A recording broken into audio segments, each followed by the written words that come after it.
মাত্র ৮ মাস বয়সী ফুটফুটে শিশু আব্দুর রহমান জন্মেছে হার্টের ছিদ্র নিয়ে মায়ের কোলে চড়ে চট্টগ্রাম মেডিকেলে।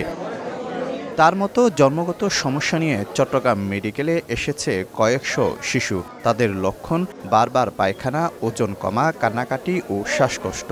দুশ্চিন্তার শেষ নেই অভিভাবকদের। ওর হাড়ে ছিদ্র আছে, একটু করাইছি, ওনারা বলতেছে ওষুধ লাগবে না, আপনারা 6 মাস অপেক্ষা করেন, 6 মাস পরে এটা ভরট হয়ে যেতে পারে। কান্নাকাটি করে দুটো আর স্বাস্থ্য হচ্ছে না, গ্রোথ হচ্ছে না। চট্টগ্রাম মেডিকেলে আসছি, এখানে যদি মনে করেন ডিভাইস দ্বারা যদি ক্লোজ করা যায় তাহলে করার চেষ্টা করতেছে আর কি। তবে যুক্তরাজ্য ভিত্তিক একটি মানবাধিকার সাহায্য সংস্থা মুনতাদা এইড হাত বাড়িয়েছে এসব শিশুদের চিকিৎসায়। মঙ্গলবার সকালে চট্টগ্রাম মেডিকেলের হৃদরোগ বিভাগে তুরস্ক সহ বিভিন্ন দেশের 5 সদস্যের প্রতিনিধি দল দেয় তাদের চিকিৎসা। প্রাথমিক অবস্থায় শিশুদের স্ক্রিনিং করালেও 2 মাস পর বড় দল নিয়ে অপারেশনের মাধ্যমে জন্মগত হৃৎপিণ্ডের ত্রুটির চিকিৎসা দেবেন। কাটাছেঁড়া ছাড়া বিনামূল্যে স্থাপন করা হবে বিশেষ ডিভাইস, যেটি বাইরে খরচ হবে প্রায় 2.5 লাখ টাকা।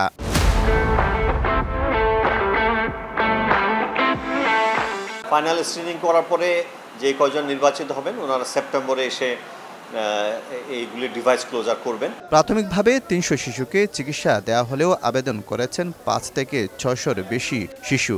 ইতিমধ্যে ঢাকাসহ বিভিন্ন জায়গায় বসানো হয়েছে 950 বিশেষ ডিভাইস। শফিকুল আলম, সময় সংবাদ, চট্টগ্রাম।